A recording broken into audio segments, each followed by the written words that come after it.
Swedish অধিকার কর্মী Greta থুনবার্গের উপর নির্যাতনের অভিযোগ, ইসরায়েলি পতাকায় চুমু দিতে বাধ্য করা তথ্য গণমাধ্যমের।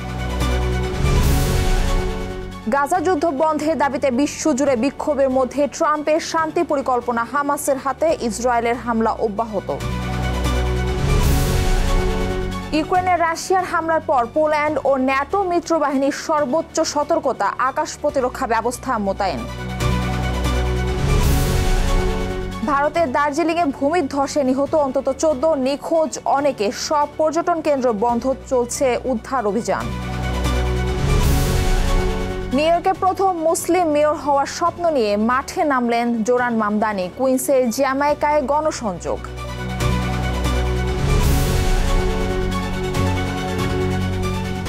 বিশ্বজুড়ে ঘটে যাওয়া দিনের গুরুত্বপূর্ণ ঘটনাবলী নিয়ে RTV নিয়মিত আয়োজন সারাদিনের বিশ্বে আপনাদের সঙ্গে রয়েছে আমি মারফি রহমান। গাজাগামে মানবিক সহায়তা জাহাজ আটক করার পর ইসরায়েলি বাহিনী সুইডিশ পরিবেশ কর্মী গ্রেটা থুনবার্গের উপর ভয়াবহ নির্যাতন চালিয়েছে। সে সময় তাকে অপমানজনকভাবে ইসরায়েলি পতাকা চুমু দিতে বাধ্য করা হয়। রোববার এক প্রতিবেদনে এই তথ্য নিশ্চিত করেছে সংবাদ মাধ্যম TRT ওয়ার্ল্ড। থুনবার্গকে নির্মমভাবে নির্যাতন ও হেনস্থা করার বিষয়টি CNN তুর্ককে দেয়া সাক্ষাৎকারে দাবি করেছেন তুরস্কের মানবাধিকার কর্মী এরসিন চালিক। এদিকে গাজার মানবিক সহায়তা নিয়ে সুমুদ ফ্লোটিলা থেকে আটক হওয়া 137 অধিকার কর্মীকে তুরস্কে পাঠিয়েছে ইসরায়েল। তবে গ্রেটা থুনবার্গকে ইসরায়েল থেকে ফেরত পাঠানো হয়েছে কিনা তা এখনও নিশ্চিত হওয়া যায়নি। গাজার উদ্দেশ্যে যাত্রা করা গ্লোবাল সুমুদ ফ্লোটিলা বহরের অনেক জাহাজ আটক করেছে ইসরায়েল। তবে সমুদ্রে কিছু জাহাজের জলযাত্রা এখনও চলমান রয়েছে। এর মধ্যে সবচেয়ে বড় নৌযানে রয়েছেন বাংলাদেশ থেকে ভ্রমণকারী আলোকচিত্রী শহীদুল আলম। কিভাবে গেলেন তিনি এবং তার সামাজিক মাধ্যম থেকে পাওয়া ফ্লোটিলার সর্বশেষ পরিস্থিতি নিয়ে বিস্তারিত জানাচ্ছেন আরাফাত ইয়াসার। বিশ্বব্যাপী আলোচিত গাজার উদ্দেশ্যে গ্লোবাল সমুদ ফ্লোটিলার জলযাত্রা এখন উত্তাল। ইসরায়েলের নৌবাহিনী গত কয়েকদিন ধরে এ বহরের একাধিক জাহাজ আটক করেছে। তবে এখনও কিছু জাহাজের চলমান যাত্রা অব্যাহত রয়েছে, যার মধ্যে বাংলাদেশের প্রখ্যাত আলোকচিত্রী শহীদুল আলমও রয়েছেন। তিনি বর্তমানে কনসাস নামক একটি বড় নৌযানে অবস্থান করছেন। কনসাস আন্তর্জাতিক উদ্যোগ ফ্রিডম ফ্লোটিলা কোয়ালিশন এবং 1000 ম্যাডলিনস টু গাজা নৌবহরের একটি জাহাজ। তার সহযাত্রীদের মধ্যে বিভিন্ন দেশের আলোকচিত্র শিল্পী, মানবাধিকার কর্মীও রয়েছেন। শহীদুল আলম বাংলাদেশের এক উল্লেখযোগ্য আলোকচিত্রী, যিনি মানবাধিকার, সমাজ ও সংস্কৃতি নিয়ে তার কাজের জন্য বিশ্বব্যাপী পরিচিত। তার আলোকচিত্রগুলো শুধু ছবির কাজই নয়, বরং অনেক সময় তিনি একটি রাজনৈতিক এবং সামাজিক বার্তা পৌঁছানোর জন্য ব্যবহার করেছেন। 2018 সালে ইসরায়েলি সেনাদের বিরুদ্ধে প্রতিবাদ করতে গিয়ে শহীদুল আলমকে আটক করা হয়, যা তখন বিশ্বব্যাপী এক আলোচনা সৃষ্টি করেছিল। গ্লোবাল সমুদ ফ্লোটিলা বহরের উদ্দেশ্য হল গাজার মানবিক সংকট মোকাবেলা করা এবং সেখানে আটকে পড়া মানুষদের জন্য সহায়তা পৌঁছানো। শহীদুল আলম সহ অন্যান্য সদস্যরা এই ফ্লোটিলার মাধ্যমে গাজার সংকটময় পরিস্থিতি বিশ্ববাসীর কাছে তুলে ধরতে চান। তাদের এই যাত্রা শুধুমাত্র একটি প্রতিবাদ নয়, বরং মানবিক সাহায্যের এক অন্যতম উদাহরণ।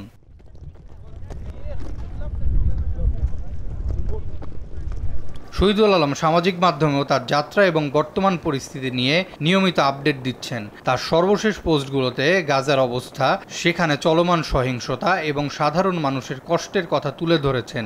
বর্তমানে তার সহযাত্রীদের মধ্যে উদ্বেগের সৃষ্টি হয়েছে, কারণ ইসরায়েলি নৌবাহিনী যে কোনো সময় তাদের আটক করতে পারে। তবে শহীদুল আলম তার ফলোয়ারদের শান্ত থাকতে এবং তার প্রতি সমর্থন জোরালো রাখতে অনুরোধ করেছেন। বাংলাদেশের মানুষ সহ বিশ্ববাসী এখন তাকিয়ে আছে শহীদুল আলম এবং তার সহযাত্রীদের উপর। তাদের সুরক্ষা এবং যাত্রার সফলতা বিশ্ব মানবাধিকার ও গাজার পরিস্থিতির প্রতি একটি বড় বার্তা হয়ে দাঁড়াবে। আরাফাত ইয়াসার, RTV। গাজা যুদ্ধের পটভূমিতে চলছে কূটনৈতিক উদ্যোগ, তবু হামলা যেন কোনোভাবেই থামছে না। মার্কিন প্রেসিডেন্ট ডোনাল্ড ট্রাম্পের 20 দফা শান্তি পরিকল্পনা হামাসের হাতে পৌঁছেছে। এদিকে হোয়াইট হাউসে ট্রাম্পের সঙ্গে আলাপে ইসরায়েলের প্রধানমন্ত্রীর সহমত রয়েছে বলেও জানা যায়। মিশরে সোমবার শুরু হতে যাচ্ছে যুদ্ধবিরতি ও বন্দি বিনিময় নিয়ে আলোচনা। তবে গোটা বিশ্ব যেন ফুঁসে উঠেছে ইসরায়েল বিরোধী আন্দোলনে। বিস্তারিত থাকছে আরাফাত ইয়াসারের রিপোর্টে। বিশ্বজুড়ে আন্দোলন, ট্রাম্পের ২০ দফা দাবি কিংবা আন্তর্জাতিক সমন্বয়ে গাজার উদ্দেশ্যে গ্লোবাল স্মুথ ফ্লোটিলা যাত্রা। অবরুদ্ধ গাজা উপত্যকায় কোনোটি যেন থামাতে পারছে না ইসরায়েলি বর্বরতা। উপত্যকাটিতে শনিবার ৯৩টি বিমান হামলা চালিয়েছে ইসরায়েলি বাহিনী। হামাসের মতে এই রক্তক্ষয়ী হামলা নিরস্ত্র বেসামরিক নাগরিকদের বিরুদ্ধে সামরিক অভিযান কমানোর বিষয়ে নেতানিয়াহু সরকারের দাবি মিথ্যা প্রমাণ করেছে। এদিকে যুদ্ধবিরতি উদ্যোগ নিয়ে মার্কিন প্রেসিডেন্ট ডোনাল্ড ট্রাম্পের সঙ্গে আলোচনা অব্যাহত রেখেছে মুসলিম দেশগুলো। ইসরায়েল প্রথম ধাপে গাজা থেকে সেনা প্রত্যাহারে রাজি হয়েছে বলে ঘোষণা দিয়েছেন মার্কিন প্রেসিডেন্ট ডোনাল্ড ট্রাম্প। হামাস নিশ্চিত করলে যুদ্ধবিরতি তাৎক্ষণিকভাবে কার্যকর হবে বলে সামাজিক মাধ্যমে জানান তিনি। অন্যদিকে হামাসের হাতে জিম্মি ইসরায়েলিদের ফিরিয়ে আনার কথা জানায় ইসরায়েলি প্রধানমন্ত্রী বেনিয়ামিন নেতানিয়াহু। এ বিষয়ে মিশরে আগামী সোমবার ইসরায়েল ও হামাসের প্রতিনিধিদের মধ্যে আলোচনা হওয়ার কথা রয়েছে। এছাড়া গাজার মানবিক সহায়তা নিয়ে স্মুথ ফ্লোটিলা থেকে আটক হওয়া ১৩৭ অধিকার কর্মীকে তুরস্কে পাঠিয়েছে ইসরায়েল। তাদের মধ্যে ৩৬ জন তুরস্কের নাগরিক রয়েছেন। এদিকে বিশ্বজুড়ে এক নৈতিক জাগরণ দেখা দিয়েছে। লন্ডন, ইটালি সহ ইসরায়েল বিরোধী বিক্ষোভে উত্তাল পুরো বিশ্ব। শনিবার লন্ডনে ইসরায়েল বিরোধী আন্দোলনে প্রায় ৪০০ জনকে আটক করেছে লন্ডন পুলিশ। এত কিছুর পরও অবরুদ্ধ গাজায় যুদ্ধ অব্যাহত থাকার মাঝে নিহত ফিলিস্তিনির সংখ্যা দিন দিন বেড়েই চলেছে। গেল ২৪ ঘন্টায় এ হামলায় প্রায় অর্ধশতাধিক ফিলিস্তিনি নিহত হয়েছেন। আরাফাত ইয়াসার, RTV। ইউক্রেনের রাশিয়ার বিমান হামলার পর নিজেদের সুরক্ষায় আকাশ প্রতিরক্ষা ব্যবস্থা মোতায়েন করেছে পোল্যান্ড ও ন্যাটো মিত্রবাহিনী। রোববার পোলিশ সামরিক বাহিনী এই তথ্য নিশ্চিত করেছে। তারা জানায় এরই মধ্যে পোল্যান্ড ও মিত্র দেশগুলোর যুদ্ধ বিমান টহল দিচ্ছে এবং স্থলভিত্তিক আকাশ প্রতিরক্ষা ও রাডার নজরদারি ব্যবস্থা সর্বোচ্চ সতর্ক অবস্থায় রাখা হয়েছে। এর আগে শনিবার আবারও ইউক্রেনের ড্রোন হামলা চালায় রুশ বাহিনী। এতে অন্তত ৩০ জন আহত হয়েছেন। ভারতের পশ্চিমবঙ্গ রাজ্যের উত্তরাঞ্চলে টানা ভারী বৃষ্টিতে দার্জিলিংয়ে ভয়াবহ ভূমিধসের ঘটনা ঘটেছে। এতে অন্তত ১৪ জন নিহত হয়েছেন। আহত ও নিখোঁজ রয়েছেন আরও অনেকে। তবে মৃতের সংখ্যা আরও বাড়তে পারে বলে আশঙ্কা করা হচ্ছে। তথ্যটি নিশ্চিত করেছে স্থানীয় সংবাদ মাধ্যম NDTV। এদিকে ভারী বৃষ্টি ও ভূমিধসের কারণে দার্জিলিংয়ের জনপ্রিয় পর্যটন স্থল টাইগার হিল ও রক গার্ডেন সহ সকল দর্শনীয় স্থান সাময়িকভাবে বন্ধ ঘোষণা করেছে পোরখাল্যান্ড টেরিটোরিয়াল অ্যাডমিনিস্ট্রেশন GTA। এমনকি দার্জিলিংয়ের ঐতিহ্যবাহী টয় ট্রেন সার্ভিসও স্থগিত করা হয়েছে। ইতোমধ্যে উদ্ধার অভিযান চালাচ্ছে দার্জিলিং জেলা পুলিশ। ভারতকে তাদের যুদ্ধ বিমানের ধ্বংসাবশেষের নিচেই কবর দেয়া হবে বলে মন্তব্য করেছেন পাকিস্তানের প্রতিরক্ষা মন্ত্রী খাজা আসিফ। রোববার এক প্রতিবেদনে এই তথ্য জানিয়েছেন সংবাদ মাধ্যম জিও নিউজ। সম্প্রতি ভারতের সামরিক ও রাজনৈতিক নেতাদের উস্কানিমূলক বক্তব্যের জবাব হিসেবেই একথা বলেছেন খাজা আসিফ। এদিকে বৃহস্পতিবার ভারতের প্রতিরক্ষা মন্ত্রী রাজনাথ সিং ছাড়াও সম্প্রতি ভারতের সেনাপ্রধান উপেন্দ্র দ্বিবেদী ইসলামাবাদকে উদ্দেশ্য করে বক্তব্য দিয়েছিলেন। বিক্ষোভে উত্তাল হয়ে উঠেছে জর্জিয়া। ইউরোপীয় ইউনিয়নে যোগদানের আলোচনায় স্থবিরতা ও নির্বাচনী কারচুপির অভিযোগে এই বিক্ষোভের সৃষ্টি। শনিবার বিক্ষোভকারীরা রাজধানীর টিবলিসিতে প্রেসিডেন্ট প্রাসাদে ঢোকার চেষ্টা করলে পুলিশের সঙ্গে তাদের সংঘর্ষ হয়। এ সময় জলকামান ও পেপার স্প্রে ব্যবহার করে বিক্ষোভকারীদের ছত্রভঙ্গ করে পুলিশ। পরে বিক্ষোভকারীদের অনেককে আটক করা হয়। রোববার এক প্রতিবেদনে এই তথ্য জানিয়েছেন ব্রিটিশ সংবাদ মাধ্যম BBC। সংবাদ মাধ্যমটি বলছে, গত বছরের পার্লামেন্ট নির্বাচনে শাসক দল জর্জিয়ান ড্রিম ক্ষমতায় আসার পরই এই অচলাবস্থা হয়েছে। সাম্প্রতিক রাজনৈতিক টানাপোড়েনের কারণে জর্জিয়ার ইউরোপীয় ইউনিয়নে যোগদানের আলোচনায়ও স্থবিরতা সৃষ্টি হয়েছে। মেয়র নির্বাচনকে সামনে রেখে গণসংযোগ শুরু করেছেন যুক্তরাষ্ট্রের নিউ ইয়র্কের কুইন্সের ডেমোক্রেটিক পার্টির প্রার্থী জোরান মামদানি। মেয়র নির্বাচনের চূড়ান্ত পর্ব শুরু হতে বাকি আরও প্রায় ১ মাস। এদিন নিউ ইয়র্কের বাঙালি অধ্যুষিত এলাকা কুইন্সের জামাইকার জুমার নামাজ আদায় করেন। নামাজ শেষে নিউ ইয়র্কের প্রথম মুসলিম মেয়র হওয়ার বিষয়ে আশাবাদ ব্যক্ত করেন তিনি। যুক্তরাষ্ট্রের নিউ ইয়র্ক থেকে আবুল হাসান মোল্লার রিপোর্ট। বিস্তারিত জানাচ্ছেন ইমতিয়াজ আহমেদ। যুক্তরাষ্ট্রের নিউ ইয়র্ক সিটির মেয়র প্রার্থী জোহরান মামদানি নিউ ইয়র্কের বাঙালি অধ্যুষিত এলাকা কুইন্সের জ্যামাইকা। স্থানীয় সময় শুক্রবার নিউ ইয়র্ক সিটি মেয়র নির্বাচনের প্রচারণা চলাকালে সেখানকার মুসল্লিদের সঙ্গে জুমার নামাজ আদায় করেন জোহরান মামদানি। কয়েক হাজার বাংলাদেশি আমেরিকান মুসলমানের পাশাপাশি বিভিন্ন দেশের ধর্মপ্রাণ মুসলমানের সঙ্গে জ্যামাইকা মুসলিম সেন্টারের মসজিদ আল মামুরে জুমার নামাজ শেষে একটি জানাজা ও দোয়ায় অংশ নেন। পরে প্রার্থী হিসেবে সবার উদ্দেশ্যে বক্তব্য দেন তিনি।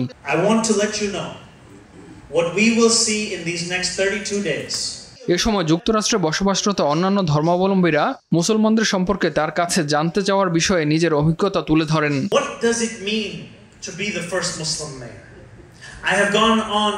অনেকেই আমার কাছে জানতে চান মুসলমান কথার অর্থ কি।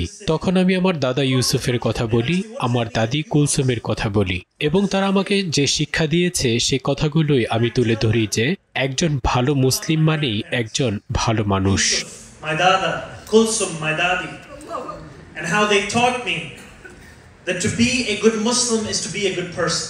প্রথমবারের মতো কোনো একজন মুসলিম নিউ ইয়র্কের মেয়র নির্বাচিত হলে মুসলমানরা তাদের ধর্ম নিয়ে আরও বেশি গর্বিত হবেন বলেও আশা প্রকাশ করেন তিনি। This masjid, this community, to commit one thing to me. নির্বাচনী প্রচারে আরেক মেয়র প্রার্থী অ্যান্ড্রু কুওমোর মন্তব্যের সমালোচনা করেন মামদানি। নিউ ইয়র্ক সিটির স্বতন্ত্র মেয়র প্রার্থী অ্যান্ড্রু কুওমোর প্রচারে ভীত নন বলেও দাবি করেন ডেমোক্রেটিক পার্টির প্রার্থী জোহরান মামদানি। ভোটাধিকার নিশ্চিতে সবাইকে 25 অক্টোবরের মধ্যে ভোটার রেজিস্ট্রেশন করার আহ্বান জানান তিনি।